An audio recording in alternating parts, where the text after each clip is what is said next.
Number 5 learn to earn. ലോകമെമ്പാടും ഒരുപാട് schools ഉണ്ട്, ഒരുപാട് കോളേജസ് ഉണ്ട്. എന്നാൽ ഈ സ്കൂൾസും കോളേജസും എല്ലാം തന്നെ മറന്നുപോയൊരു കാര്യമുണ്ട്. പ്രാക്ടിക്കൽ ലൈഫിൽ ഏറ്റവും ഇമ്പോർട്ടൻ്റ് ആയ ഒരു സ്കില്ല് പഠിപ്പിക്കാനായിട്ട് ഇവരെല്ലാം തന്നെ മറന്നുപോയി. അതേതാണ് ആ സ്കില്ല്? ഇൻവെസ്റ്റിംഗ്. ഒരിക്കലും ഒഴിച്ചുകൂടാനായിട്ട് പാടില്ലാത്തൊരു കാര്യമായിരുന്നു അത്. ഇന്ന് നമുക്ക് ചുറ്റുമുള്ള കമ്പനീസ് എല്ലാം തന്നെ ഏത് രീതിയിലാണ് നമ്മുടെ ലൈഫ് മേക്കപ്പ് ചെയ്യുന്നതെന്ന് നമുക്ക് പ്രോപ്പറായിട്ട് മനസ്സിലാക്കേണ്ടത് അത്യാവശ്യമാണ്. ഈ കമ്പനീസ് എല്ലാം തന്നെ നമ്മുടെ ലൈഫ് ചേഞ്ച് ചെയ്തുകൊണ്ടിരിക്കുകയാണെന്ന് മാത്രമല്ല, നമ്മുടെ ലൈഫ് ഇമ്പ്രൂവ് ചെയ്തുകൊണ്ടിരിക്കുകയാണ്. കണക്ക് നമ്മൾ സ്കൂളിലും കോളേജിലും എല്ലാം പഠിക്കുന്നുണ്ട്. എന്നാൽ ഇതുപോലുള്ള ചെറിയ കണക്കുകൾ ഉപയോഗിച്ചുകൊണ്ട് ഒരു കമ്പനി സക്സീഡ് ചെയ്യുമോ അതോ ഫ്യൂച്ചറിൽ ഫെയിൽ ആവുമോ എന്ന് പറയാനായിട്ടും സാധിക്കും. അതുകൊണ്ട് തന്നെ ആ ഒരു കമ്പനിയുടെ സ്റ്റോക്ക് നമ്മൾ വാങ്ങിച്ചു കഴിഞ്ഞാൽ നമുക്ക് പ്രോഫിറ്റ് ആണോ ഉണ്ടാവുക അതോ ലോസ് ആണോ ഉണ്ടാവുക എന്നുള്ളൊരു ഐഡിയ നമുക്കുണ്ടായിരിക്കും. കഴിഞ്ഞ 100 വർഷത്തെ കാര്യം എടുക്കുകയാണെങ്കിൽ സ്റ്റോക്ക് മാർക്കറ്റിൽ നിന്നുള്ള ആവറേജ് റിട്ടേൺ എന്ന് പറയുന്നത് 10%. എന്നാൽ ഇവിടെ നോക്കുന്ന സമയത്ത് മനസ്സിലാവും ഇതിൽ യാതൊരുവിധ സെൻസും ഇല്ല. കാരണം മ്യൂച്വൽ ഫണ്ടിന് പോലും ഇതിനേക്കാൾ കൂടുതൽ റിട്ടേൺ പ്രൊവൈഡ് ചെയ്യാനായിട്ട് സാധിക്കും. എന്നാൽ വ്യക്തികൾക്ക് സ്റ്റോക്ക് മാർക്കറ്റിൽ നിന്ന് പ്രോഫിറ്റ് ജനറേറ്റ് ചെയ്യാനായിട്ട് സാധിക്കുന്നില്ല. 10%-നേക്കാൾ കൂടുതൽ പ്രോഫിറ്റ് ജനറേറ്റ് ചെയ്യാനായിട്ട് സാധിക്കുമെന്ന് തോന്നുന്നുണ്ടെങ്കിലും പ്രാക്ടിക്കലി ആളുകൾ അത് ചെയ്ത് കാണിക്കുന്നില്ല. പകരം ഭൂരിഭാഗം ആളുകളും ലോസാണ് മേക്ക് ചെയ്യുന്നത്. അതുകൊണ്ട് തന്നെയാണ് നമ്മളൊരു നല്ല പോർട്ട്ഫോളിയോ ഉണ്ടാക്കിയാൽ മാത്രം പോരാ, അത് നല്ലപോലെ മാനേജ് ചെയ്യാനും അറിയണം. ഒരുപാട് നല്ല ഫൈനാൻഷ്യൽ മൂവ്സ് മേക്ക് ചെയ്യാനായിട്ട് നല്ല പുസ്തകങ്ങൾ ഹെൽപ്പ് ചെയ്യും. അതുകൊണ്ട് തന്നെ ഒരു ബിഗിനറെ സംബന്ധിച്ചിടത്തോളം വളരെയധികം യൂസ്ഫുൾ ആയിട്ടുള്ള ഒരു പുസ്തകമായിരിക്കും പീറ്റർ ലിഞ്ചിൻ്റെ ലേൺ ടു ഏൺ.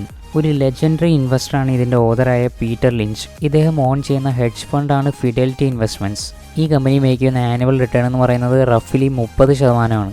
ഇദ്ദേഹം എഴുതിയതിൽ വെച്ച് ഏറ്റവും ബേസിക് ആയിട്ടുള്ള പുസ്തകമാണ് ലേൺ ടു ഏൺ. ഒരു കമ്പനിയെക്കുറിച്ചും അതുപോലെ തന്നെ ഇൻവെസ്റ്റിങ്ങിനെ കുറിച്ചും വളരെ ബേസിക് ആയിട്ടുള്ള കാര്യങ്ങൾ ആദ്യം തന്നെ പ്രോപ്പറായിട്ട് മനസ്സിലാക്കിയതിന് ശേഷം നമുക്ക് അഡ്വാൻസ്ഡ് ആയിട്ടുള്ള കാര്യങ്ങളിലേക്ക് കിടക്കാം. Number 4 the little book that still beats the market. പേര് പോലെ തന്നെ ഇതൊരു ചെറിയ പുസ്തകമാണ്. ഇതിൽ 112 പേജേ ഉള്ളൂ. എന്നാൽ ഇതിനെ അധികം ചെറുതാക്കി കാണാനായിട്ട് സാധിക്കില്ല. കാരണം ഇത് ചെറിയ രൂപത്തിൽ തന്നെ വലിയൊരു പാക്കേജാണ്. ഇനി ഇതിലെ കുറച്ച് പോയിന്റ്സ് നോക്കാം. ഇൻവെസ്റ്റിംഗ് എന്നുള്ളത് ഒരിക്കലും ഒരു ചെറിയ പ്രോസസ്സായിട്ട് കാണാനായിട്ട് പാടില്ല. അതിന് പ്രോപ്പറായിട്ടുള്ള ഒരു മെത്തേഡ് ആവശ്യമാണ്, പ്രോപ്പറായിട്ടുള്ള ഒരു പ്ലാൻ ആവശ്യമാണ്. അതുപോലെ തന്നെ ലോങ് ടൈമിലേക്ക് നല്ലൊരു വിഷനും ആവശ്യമാണ്. ഈ പറഞ്ഞിട്ടുള്ള കാര്യങ്ങളെല്ലാം തന്നെ ഓൾമോസ്റ്റ് എല്ലാ മാർക്കറ്റ് കണ്ടീഷൻസിലും ആപ്ലിക്കബിൾ ആയിട്ടുള്ള കാര്യവുമാണ്. പുസ്തകത്തിൻ്റെ ഓതർക്ക് 30 വർഷം പ്രൊഫഷണലി ഇൻവെസ്റ്റ് ചെയ്ത എക്സ്പീരിയൻസ് ഉണ്ട്. അതുപോലെ തന്നെ 14 വർഷം ബിസിനസ് സ്കൂളിൽ പഠിപ്പിച്ചിട്ടുമുണ്ട്. ഇതിൻ്റെ എക്സ്പീരിയൻസിൻ്റെ ബേസിസിൽ അദ്ദേഹത്തിന് പ്രധാനപ്പെട്ട 2 പോയിന്റ്സ് കണ്ടെത്താനായിട്ട് സാധിച്ചു സ്റ്റോക്ക് മാർക്കറ്റിനെ കുറിച്ച്. ഒന്നാമത്തെ കാര്യം എന്ന് പറയുന്നത്, സ്റ്റോക്ക് മാർക്കറ്റിൽ നമുക്ക് വിജയിക്കണമെങ്കിൽ ഒരുപാട് അക്കാദമിക് എഡ്യൂക്കേഷൻ നേടിയതുകൊണ്ടോ അതല്ലെങ്കിൽ ഒരു സ്റ്റോക്ക് മാർക്കറ്റ് പ്രൊഫഷണലിനോ ഒരിക്കലും നമ്മളെ സഹായിക്കാനായിട്ട് സാധിക്കില്ല. രണ്ടാമത്തെ പോയിന്റ് എന്ന് പറയുന്നത് വളരെയധികം സിമ്പിളാണ്. ഒന്നാമത്തെ കാര്യത്തിൽ നിന്ന് തന്നെ നമുക്കത് മനസ്സിലായി. അതായത് സ്റ്റോക്ക് മാർക്കറ്റ് നമുക്ക് സ്വയം ചെയ്യേണ്ട ഒരു കാര്യമാണെന്ന്. നമുക്ക് ചുറ്റും നോക്കി കഴിഞ്ഞാൽ മനസ്സിലാവും MBA എടുത്ത ഒരുപാട് വ്യക്തികളുണ്ട്, അതുപോലെ തന്നെ CA എടുത്ത ഒരുപാട് വ്യക്തികളുണ്ട്. ഇവരെല്ലാം തന്നെ ഒരുപാട് റിസ്ക് എടുത്തുകൊണ്ട് ബിസിനസ് ചെയ്യുന്നുണ്ടോ അതല്ലെങ്കിൽ വളരെ അഗ്രസീവായിട്ട് ഇൻവെസ്റ്റ് ചെയ്യുന്നുണ്ടോ? ഇല്ല. എന്നാൽ അവർക്ക് അക്കാഡമിക് എഡ്യൂക്കേഷൻ ലഭിച്ചത് ഇതെല്ലാം തന്നെ ചെയ്യാനായിട്ടാണ്. എന്നാൽ ഈ ഒരു എഡ്യൂക്കേഷൻ്റെ സർട്ടിഫിക്കറ്റ് യൂസ് ചെയ്തുകൊണ്ട് ഏതെങ്കിലും ഒരു ജോലി കണ്ടെത്താനായിരിക്കും അവർ പ്രധാനമായിട്ടും ശ്രമിക്കുക. അതിന് കാരണം എന്താ? കാരണം അവരെ ചെറുപ്പത്തിലെ തന്നെ കണ്ടീഷൻ ചെയ്തിട്ടുള്ളത് ആ ഒരു രീതിയിലാണ്. സ്റ്റോക്ക് മാർക്കറ്റ് എന്നുള്ളത് ഒരു ഓപ്പർച്യൂണിറ്റി ഫാക്ടറിയാണ്. ഇവിടെ നമുക്ക് ഒരുപാട് ഓപ്പർച്യൂണിറ്റീസ് ഉണ്ട്. ചില സമയത്ത് ഏതെങ്കിലും ഒരു സ്റ്റോക്കിൻ്റെ പ്രൈസ് തീരെ താഴ്ന്നു നിൽക്കുന്ന സമയത്ത് നമുക്ക് വാങ്ങിക്കാനായിട്ട് സാധിക്കും. ഒരുപാട് പ്രൈസ് കൂടി നിൽക്കുന്ന സമയത്ത് നമുക്ക് സെല്ല് ചെയ്യാനും സാധിക്കും. ഇങ്ങനെ ചെയ്യുന്ന വഴി നമുക്ക് ഒരുപാട് പ്രോഫിറ്റ് ജനറേറ്റ് ചെയ്യാം. എന്നാൽ ഇവിടെ മനസ്സിലാക്കേണ്ട കാര്യം എന്താണെന്നാൽ, ഒരു പാർട്ടിക്കുലർ ടൈമിൽ ഒരു സ്റ്റോക്കിൻ്റെ പ്രൈസ് കൂടിയാണോ നിൽക്കുന്നത് അതോ കുറഞ്ഞാണോ നിൽക്കുന്നതെന്ന് പ്രോപ്പറായിട്ട് ഐഡൻറ്റിഫൈ ചെയ്യാനായിട്ട് നമുക്ക് സാധിക്കണം. ഇവിടെയാണ് എഡ്യൂക്കേഷൻ നമ്മളെ ഹെൽപ്പ് ചെയ്യുക. അതിനുവേണ്ടി കുറച്ച് ടെക്നിക്കൽ ടേംസിനെ കുറിച്ച് നമുക്ക് മനസ്സിലാക്കേണ്ടതുണ്ട്. Number 3 the essays of Warren Buffett. നമുക്കറിയാം സ്റ്റോക്ക് മാർക്കറ്റ് ഇൻവെസ്റ്റിങ്ങിലൂടെ ഏറ്റവും റിച്ചായ വ്യക്തിയാണ് വാരൻ ബഫറ്റ്. ഇദ്ദേഹത്തിൻ്റെ കമ്പനിയാണ് ബെർക്ക്ഷയർ ഹാത്തവേ. വാരൻ ബഫറ്റ് എന്നൊരു വ്യക്തി ഒരു വാല്യൂ ഇൻവെസ്റ്ററാണ്. അതായത് അദ്ദേഹം കൂടുതലായിട്ടും ഇമ്പോർട്ടൻസ് നൽകുക ഒരു കമ്പനിയുടെ മൂല്യങ്ങൾക്കായിരിക്കും. ഈ രീതിയിലാണ് അദ്ദേഹം മൾട്ടി ബാഗർ സ്റ്റോക്സ് കണ്ടെത്തുന്നത്. അതായത് വർഷം കൂടുന്തോറും ഫ്യൂച്ചറിൽ 10 മടങ്ങ് വളരാനായിട്ട് ശേഷിയുള്ള കമ്പനീസിനെ കണ്ടെത്തുകയാണ് വാരൻ ബഫറ്റ് ചെയ്യുക. ഇതുപോലുള്ള കമ്പനീസിനെ കണ്ടെത്തി അവയിൽ ഇൻവെസ്റ്റ് ചെയ്യുക. എന്നിട്ട് മടുക്കുവോളം വെയിറ്റ് ചെയ്യുക. ഒരിക്കലും സെല്ല് ചെയ്യാനല്ല ഇൻവെസ്റ്റ് ചെയ്യുന്നത് എന്നുള്ളൊരു മൈൻഡ് സെറ്റോട് കൂടിയായിരിക്കും വാരൻ ബഫറ്റ് ഇൻവെസ്റ്റ് ചെയ്യുക. അതുകൊണ്ട് തന്നെ ഒരു കമ്പനിയുടെ പ്രൈസ് താഴോട്ട് പോകുന്ന സമയത്ത് ഒരു പാനിക് മോഡലോട്ട് അദ്ദേഹം പോകുന്നുമില്ല, അത് സെല്ല് ചെയ്ത് കളയുന്നുമില്ല. പകരം അദ്ദേഹം വെയിറ്റ് ചെയ്യും ആ ഒരു ഷെയറിൻ്റെ പ്രൈസ് കൂടുന്നത് വരെ. ഇതാണ് അദ്ദേഹം വർഷങ്ങളായിട്ട് ചെയ്തുകൊണ്ടിരിക്കുന്നത്. അദ്ദേഹം തീർത്തും ഒരു ലോങ് ടൈം ഇൻവെസ്റ്ററാണ്. ഒരിക്കലും ഷോർട്ട് ടൈം ഗെയിനിന് വേണ്ടിയായിരിക്കില്ല അദ്ദേഹം ഇൻവെസ്റ്റ് ചെയ്യുക. അദ്ദേഹത്തിൻ്റെ ഫിലോസഫി എന്താണെന്നാൽ അടുത്ത കുറച്ച് മാസങ്ങൾക്കുള്ളിൽ 10% റിട്ടേൺ നൽകുന്ന സ്റ്റോക്സിനെ അദ്ദേഹം നെഗ്ലക്റ്റ് ചെയ്യും. എന്നിട്ട് അടുത്ത കുറച്ച് വർഷങ്ങൾക്കുള്ളിൽ 10 മടങ്ങ് വളരാനായിട്ട് കപ്പാസിറ്റിയുള്ള കമ്പനിയുടെ ഷെയർസിനെ അദ്ദേഹം ചൂസ് ചെയ്യും. ഇതാണ് അദ്ദേഹം വർഷങ്ങളായിട്ട് ചെയ്തുകൊണ്ടുവരുന്നത്. Number 2, how to make money in stocks. Value investing ഇതിനോടകം തന്നെ ചെയ്യുന്ന ഒരു വ്യക്തി തീർച്ചയായിട്ടും ഈ ഒരു പുസ്തകത്തിലൂടെയും കടന്നു പോയിട്ടുണ്ടാവും. ഇവിടെ ഓതർ പറയുന്ന ഒരു കാര്യമുണ്ട്, നമ്മൾ ഏതെങ്കിലും ഒരു കമ്പനിയുടെ ഷെയർ പിക്ക് ചെയ്യുന്നത് ആ ഒരു കമ്പനിക്ക് ലോങ് ടൈമിൽ ഗ്രോ ചെയ്യാനുള്ള പൊട്ടൻഷ്യൽ ഉണ്ടെന്ന് കണ്ടുകൊണ്ടായിരിക്കില്ല, പകരം ഇപ്പോൾ ആ കമ്പനിക്ക് ഗ്രോ ചെയ്യാനായിട്ടുള്ള പൊട്ടൻഷ്യൽ ഉണ്ട് എന്ന് നോക്കിക്കൊണ്ടായിരിക്കും. ഇത് വളരെയധികം ഇമ്പോർട്ടൻ്റ് ആയിട്ട് കൺസിഡർ ചെയ്യേണ്ട ഒരു പോയിൻ്റാണ്. ലോങ് ടൈമിൽ നമ്മൾ ഇൻവെസ്റ്റ് ചെയ്ത പൈസ കോമ്പൗണ്ട് ചെയ്തുകൊണ്ടായിരിക്കും നമുക്കൊരു എക്സ്പോണൻഷ്യൽ ഗ്രോത്ത് പോസിബിൾ ആവുക.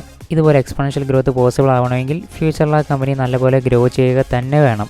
എന്നാൽ അതിന് ഒരുപാട് വർഷങ്ങളെടുക്കും. അതുകൊണ്ട് തന്നെ സ്റ്റോക്ക് മാർക്കറ്റ് ഇൻവെസ്റ്റിംഗ് എത്രയും നേരത്തെ ചെയ്യാനായിട്ട് സാധിക്കുമോ അത്രയും ബെറ്റർ ആയിരിക്കും.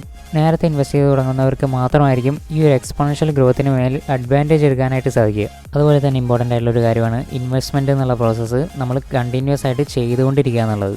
നമ്മൾ 1 ലക്ഷം എടുത്ത് ഏതെങ്കിലും ഒരു സ്റ്റോക്കിൽ ഇട്ടുകൊണ്ട് പിന്നീട് 50 വർഷം വെയിറ്റ് ചെയ്യുന്നതിനെ അല്ല വാല്യൂ ഇൻവെസ്റ്റിംഗ് എന്ന് പറയുക. പകരം കണ്ടിന്യൂസ് ഇൻ്റർവെല്ലിൽ അതല്ലെങ്കിൽ ആ ഒരു സ്റ്റോക്ക് ഏതെങ്കിലും ഒരു ഡിപ്പ് ക്രിയേറ്റ് ചെയ്യുന്ന സമയത്ത് നമ്മൾ കൂടുതൽ പൈസ ആഡ് ചെയ്തുകൊണ്ടിരിക്കണം.